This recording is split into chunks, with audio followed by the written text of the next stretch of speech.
Here's another herd winter race series. Once again, all cats fire off at the same time.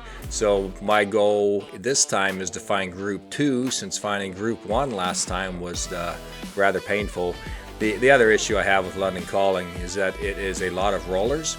It makes it really punchy, and this is my least favorite course because it takes way too much out of my legs on these punches. But here I'm trying to figure out where group 2 is going to form, so I'm staying with this first group, hoping that some of these folks will fall off and we can form a group. But I'll tell you, there sure are a lot of ATP riders in this group. I'm not seeing as many herd, but as you can see now, I am already starting to fall back on these rollers, and well, they finally rolled away from me here at 3.5K. So I thought I'd join this group of 4, and look at that. Mr. Klein, welcome back. Maybe we can ride together again, since we rode together all for a good part of the race last time, and I managed to get a sprint win at the end, so I'm quite happy if we could just hang out here. We do a few pulls together. We had a group of 4, but the other 2 rode away from us. There's a group behind us about 10 seconds back, so maybe they'll catch up and then we can begin to work together on that. But in the meantime, I really don't want to leave Klein's wheel here. Don't think we're going to be catching up to the front group, but here we get past, well, the other group catches up to us, which is great, other than Marcus is in that group, so now there's 2 ATP again. Pretty much the story of the last 2 races. So now if we could ride with this group, I don't know who they are. I don't recognize most of these riders' names, so I don't know what cat they're in. Obviously, I'm just a cat D. I'm trying to find a mid-cat C group that I can hang on to, hopefully, and I'm kind of hoping that this is going to be the group. So I'm dangling off the back like I usually do, quite comfortable here, but I am finding that I'm going to have to use a couple matches to be able to stay with these guys, and it begins to really put a hurting on me after a while. But I'm trying to debate whether I should continue to burn those matches and stay with them, or whether I should try and save some of them. And as I'm trying to evaluate that, it took a little while because I really wanted to stay, but I begin to start realizing that I'm burning way too many matches. It's going to hurt way too much to stay with them, and there's still 21K of racing to go. So if I could just get a few people to drop off here, like, you know, maybe if Klein would drop off, that would be great. But we're just rolling through these, punching, and you see a gap keeps forming with me and the rest of the group. And I'm closing it, but it's hurting each time I need to close it. And then eventually I realize I'm just going to have to let them go. I'm rather disappointed, but maybe the group of 3 behind me will catch up. So I end up doing a lot of solo riding, which is rather boring. I can make this go even faster for us. So in this race so far, I've tried to stay with a group, and I got dropped. So I tried to hang with another group, ended up being dropped. Each time I had a plan, but the plan isn't working, so now I have to come up with a new one. And in this case, it's hope that the guys behind me catch me. But at the same time, I don't want Klein and Marcus to get too big of a gap ahead of me, because they've been dropped by the group in front. Maybe if I'd stayed on a little longer, I could be in a group with them. But, you know, you got to make decisions in the middle of that race. This fella here went by me. I tried to stay with him, but he was staying at closer to 3 watts per kilogram, which is a bit hot for me.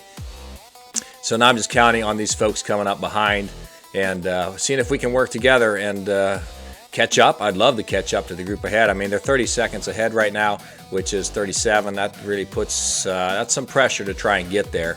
But sure enough, we start to get the Kempke's perhaps.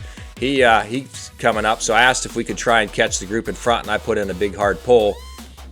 And then a little bit here, he tells me that he can't pull that. He cannot ride at that pace. So rather than try and do a solo catch on a group of 4 ahead of me, I figure it's best to just wait and see if we can get a group together and start pulling more of a TT on this thing. And now it's a matter of I don't want to slow down in case the group behind doesn't catch. So we're 2-manning it, and now we have 3, which makes it a whole lot better. And pretty soon we're going to end up with 4. And this is probably one of the best 4-man TTTs we form up here in just a little bit for quite a ways on this race. So that was impressive to see. It's not often in an open race without teammates that you end up pulling as cleanly as we were pulling for a bit. It's setting up here in just a minute. I'm going to go up and take a pull soon because I want to try and catch the guys in front, so I'm trying to push this pace.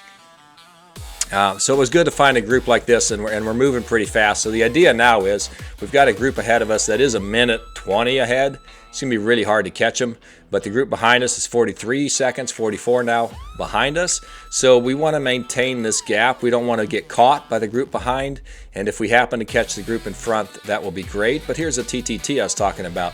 I mean, we're forming a nice good line. That went on for quite a few Ks. Hence of what was to come was that little bridge there where we end up a little incline. And we kind of lost the formation, which is very easy to do when you're doing a climb and you're trying to do a TT especially with an inexperienced group. So now we hit another climb.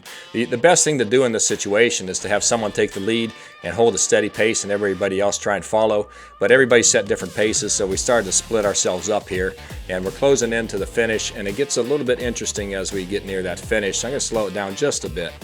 I really don't want to pull here. My goal is to go up this incline and just stay with the group.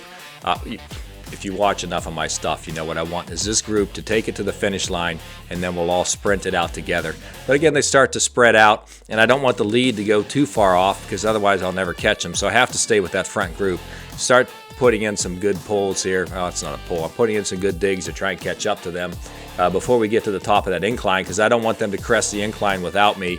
I want the help on the downhill side so that they don't get ahead. Again, I don't know the weights of these riders. I've done no recon on this stuff. But the danger is, which honestly I didn't notice because this was a hard pull, is that the group behind us is closing the gap fast. They're down to 18 seconds. They were at 40, and it opens up a little bit. I noticed on the downhill that they were at 19, and I was a little bit concerned. But since we're only 2.7K, I thought the concern needs to be the two riders with me. I need to stay with them. And as we come out of this tunnel here, there is that incline, and that is a great place to attack if you don't want to sprint finish. I have attacked from here and won a race. I think I wanted to either beat that or beat the group. You know how that is. But this is a danger spot right here, so I need to keep an eye on them. I want them in front of me because I want to see what they're doing. And sure enough, there comes up a hard push as we get near the top. And I'm trying to save some legs for that sprint, but here we go. We've got this fella going off the top. I'm going to butcher his name. Galuska. There's a Z in there. I'm sure I just butchered that. But anyhow, I got to stay with him. But what's happening behind is now we're at 6 seconds, but I'm really tired at this point, and all I want to do is hold his wheel and see if we can get to the finish so that I can out-sprint him. But now we've got 1 second, and here we are. We're getting caught. Now I need to go with those guys because we're only 700 meters from the finish line. I can't catch those two, honestly. My legs are just tired at this point. So I was hoping for number 46 finish. That's not going to happen. And here we are at 200 meters, and I'm giving everything I've got, and I can't even make a red number pop up. And boy, that was the race right there. It's just a punchy course. It really doesn't suit my riding style. So I did the best I could, tried to stay with the groups that I needed to stay with. I think I probably made a mistake by letting the group with Klein go off because it was probably 30 seconds, 45 seconds after I dropped that the other 3 or 4 dropped. Maybe I could have stayed with those guys, so I probably gave up a little bit too soon. I did find a good group to ride with. We did not push hard enough to stay ahead of the group behind. Honestly, I lost track of them as we were doing the climb. I should have kept a better eye on them. So I made a couple of mistakes that I need to be aware of. But it was a good, fun race. I was just absolutely exhausted at the end of this one, and I'm looking forward to any races we get into next week. See you guys then.